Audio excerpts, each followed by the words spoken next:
No dia 27 de julho de 81, em uma tarde de verão qualquer, Wavin Walsh foi com seu pequeno filho de apenas 6 anos, Adam, a um shopping center localizado na Flórida, nos Estados Unidos. No lugar, Wavin decidiu parar na famosa loja de lâmpadas Sears, não antes de deixar Adam brincando em um quiosque próximo que tinha jogos de Atari. Durante a brincadeira, o pequeno se aproximou de algumas crianças maiores que também se divertiam no local. Possivelmente essas crianças eram daquelas do tipo que são negligenciadas pelos pais, que ficam pelas ruas e locais públicos pedindo comida, dinheiro e às vezes fazendo travessuras. Uma confusão se iniciou entre elas e o segurança do espaço foi acionado. Ele chegou a questionar onde estavam os pais das crianças e todas alegaram que estavam sozinhas, e como Adam era muito pequeno e tímido, ele não respondeu à pergunta, possivelmente por não entender o que estava acontecendo. O homem então expulsou todas as crianças da loja, inclusive o próprio Adam. E uma vez colocadas para fora, essas crianças se dispersaram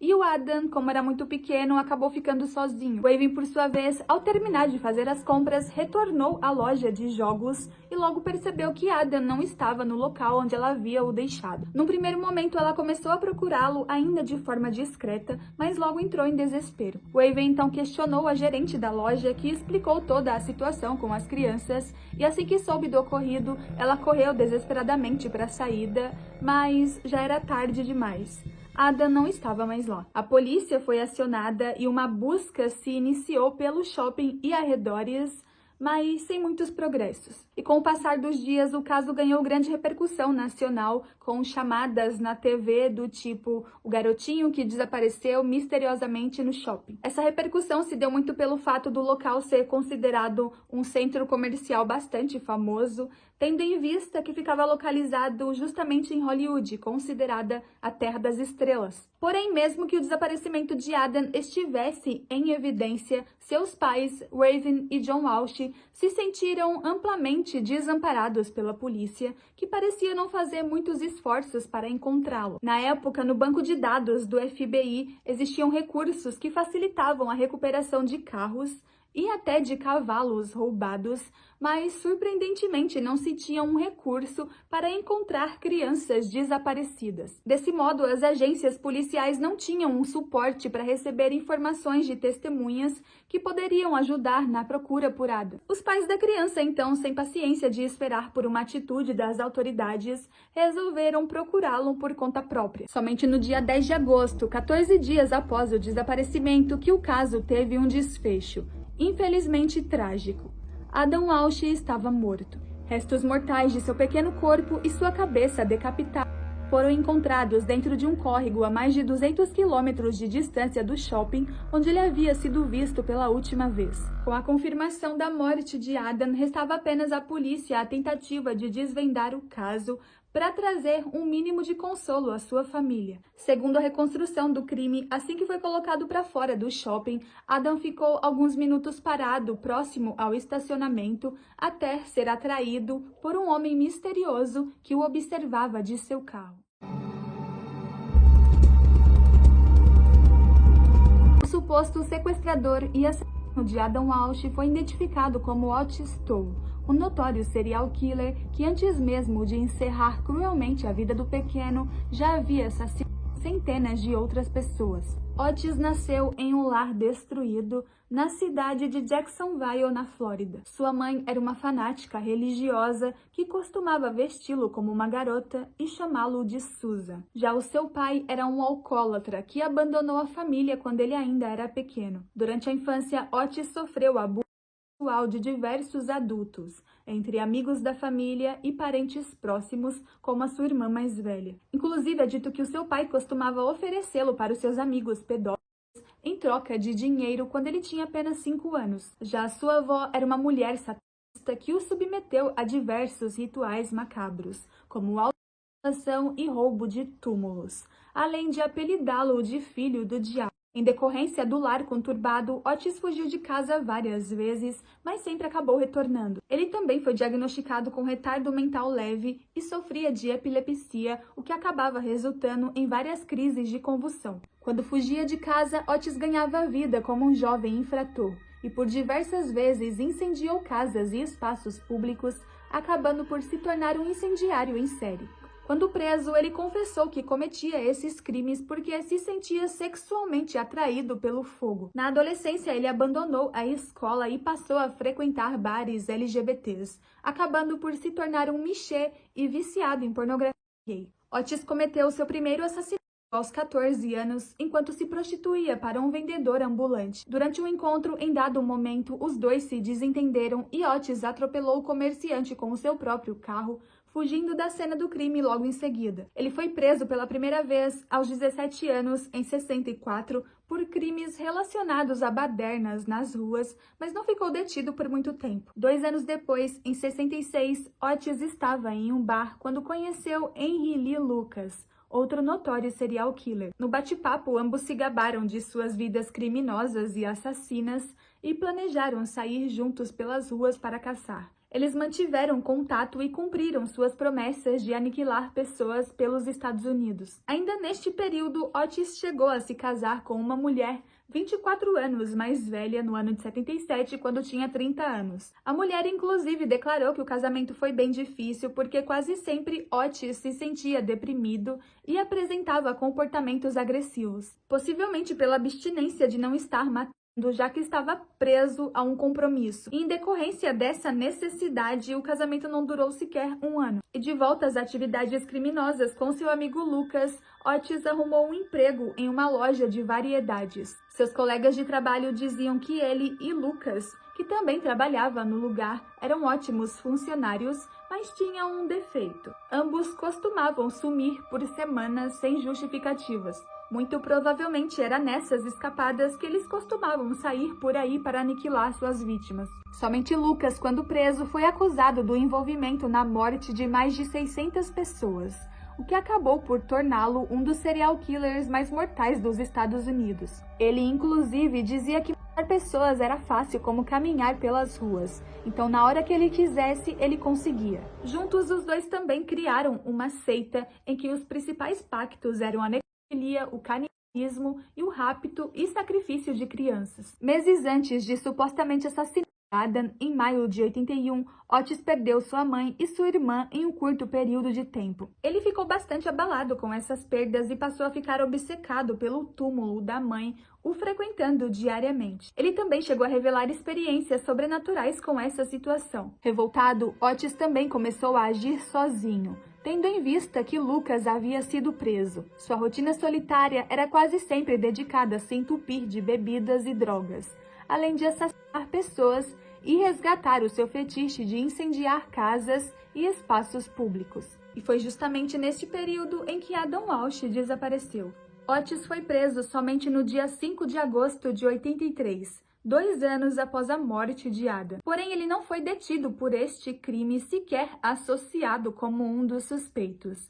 Na verdade, ele estava na cadeia por crimes relacionados aos incêndios que ele havia cometido nos anos anteriores. Por esses delitos, ele foi condenado a 20 anos, mas surpreendentemente, durante um depoimento, resolveu confessar à polícia que também era um notório serial killer que havia matado Adam e centenas de outras pessoas. Essa revelação soou quase como um deboche, porque se ele não confessasse, talvez a polícia jamais descobrisse. Foram 25 assassinatos confessos em 11 estados norte-americanos, além de 40 incêndios causados, muitos com vítimas fatais, e 101 participações em crimes com seu amigo Lucas. Em relação ao caso de Adam, Otis disse que no dia do crime o avistou sozinho do lado de fora do shopping e não teve dificuldades em atraí-lo para o seu carro após oferecer doces e brinquedos. Ele também disse que a sua intenção era sequestrá-lo e torná-lo o seu filho, mas quando o menino começou a chorar compulsivamente e chamar pela mãe,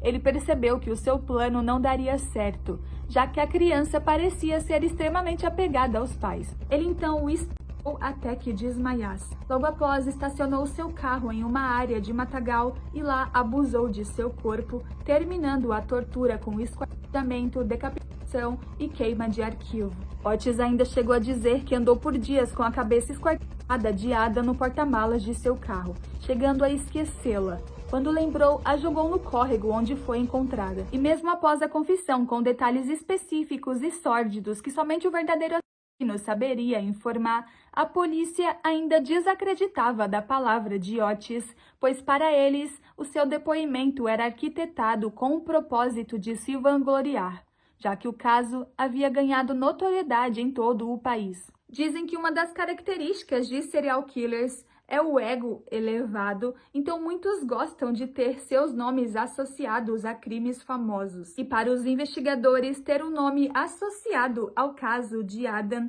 elevaria a autoestima duvidosa de Otis. Outro fator que também contribuía para essa desconfiança era sua instabilidade mental, além de algumas inconsistências em seu depoimento. E ao perceber que sua palavra não seria validada por instrução de seus advogados, que visavam uma flexibilização da pena, Otis resolveu voltar atrás e passou a negar o envolvimento com o crime. Ele morreu na prisão no ano de 96 de causas naturais, enquanto cumpria condenação perpétua por outros homicídios confessos e aceitos pela polícia. O caso Adam Walsh também ficou bastante famoso por causa da negligência da polícia norte-americana. Sem a revelação de Otis validada e com ele morto, os pais do garoto passaram a viver com sentimentos de angústia, dúvida e impunidade. Os erros foram diversos, a começar pela falta de recursos, como já citados neste vídeo, que dificultaram a procura pela criança. Além disso, outro fator negligente também chamou a atenção.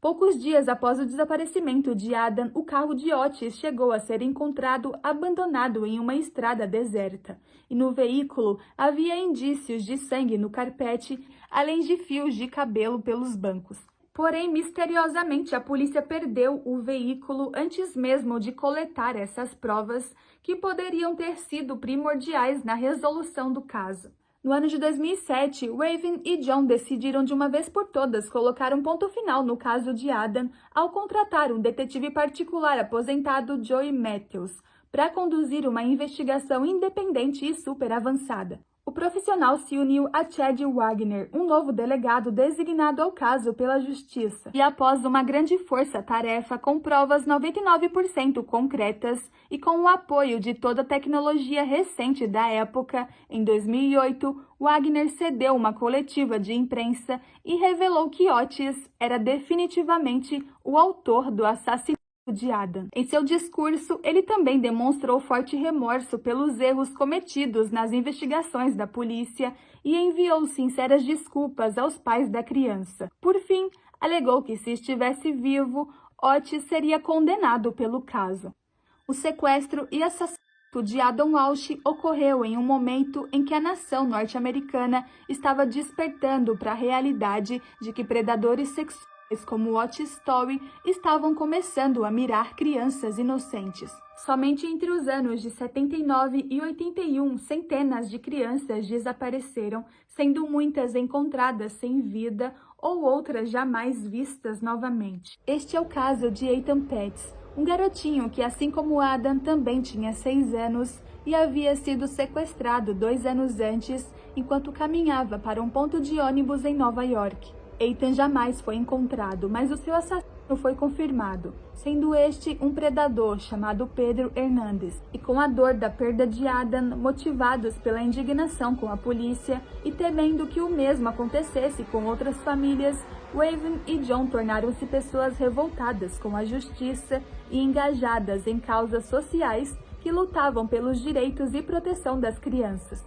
O casal costumava cruzar os Estados Unidos e confrontar juízes em tribunais que davam penas brandas para assassinos sexuais confessos. No ano de 84, eles tiveram a sua primeira vitória ao ter um projeto chamado Lei das Crianças Desaparecidas aprovado pelo Senado. Esse projeto foi justamente uma resposta ao FBI, pois tinha a intenção de criar um recurso que auxiliava nas buscas por essas crianças desaparecidas, algo que eles não tiveram durante o caso de Adam. John também se tornou um apresentador de TV, criador do famoso programa O Mais Procurado da América, que era uma espécie de linha direta deles. Desde o início da exibição do programa, mais de 1000 fugitivos perigosos foram capturados. Jeffrey Dahmer, outro notório serial killer dos anos 80, se tornou suspeito da morte de Adam Walsh no ano de 91. quando enfim foi capturado. Durante as investigações, a polícia apurou que ele começou a matar no ano de 78, sendo a vítima um mochileiro de 19 anos chamado Steven Hicks. Na ocasião, Jeff teria oferecido uma carona ao rapaz, que estava a caminho de um show, e durante o trajeto ele o convenceu a ir até a sua casa para tomar umas cervejas. No local, ele tentou algumas investidas amorosas no rapaz, que até então era hétero, e ao se ver rejeitado, ele então decidiu matá-lo. E 2 anos depois, em 81, justamente o ano do assassinato de Adam, Jeff, até então com seus 21 anos, havia sido expulso de um quartel que servia na Alemanha e retornado para os Estados Unidos, onde havia se hospedado em um hotel próximo ao shopping em que Adam desapareceu. E ele passou a ser associado ao caso por vários motivos. Testemunhas disseram que nos dias anteriores ao sumiço de Adam, um homem loiro e alto que aparentava ter em torno de 25 anos, justamente as características de Jeff, estava rondando a saída do shopping, apresentando atitudes suspeitas como um predador em caça. Nesta época, Jeff também estava despertando o interesse por homens mais jovens, precisamente crianças e adolescentes. Dias antes do caso, ele havia sido denunciado por pais que alegavam que ele estava urinando e mostrando suas partes íntimas para os seus filhos em um parque público. Ele também parecia estar criando um modus operandi para os seus assassinatos que viriam a acontecer no futuro. Esse padrão envolvia capturar presas fáceis, como crianças, dopá-las, abusar de seus corpos e decapitá-las. Circunstâncias semelhantes ao caso de Adam. Quando preso, durante o depoimento, Jeff negou qualquer relação com o caso e alegou que se realmente tivesse matado a criança, confessaria sem hesitar, tendo em vista que não tinha mais nada a perder. Ele também alegou que após a morte de Steven só voltou a matar em 87, o que pode ser uma grande mentira, tendo em vista que quando esteve no quartel, seus colegas disseram que ele costumava voltar aos aposentos cobertos de sangue, o que poderia sugerir que ele também fez muitas vítimas na Alemanha e nunca parou de matar. Outros motivos levantados pela polícia para que ele não confessasse o crime era justamente o receio que ele tinha de como seria tratado na prisão, já que pedófilos costumam ter um tratamento mais violento pelos detentos. Sem falar no fato de Otis ter voltado atrás em seu depoimento, o que abria margem para novos suspeitos. Contudo, Jeff acabou absolvido das acusações, ao menos deste caso. E esse foi o caso de hoje. Eu espero que vocês tenham gostado da resenha, não do caso. É isso. Se inscrevam no canal para acompanhar mais conteúdos como esse. Deixem o seu like para apoiar o meu trabalho. Beijos e até o próximo vídeo.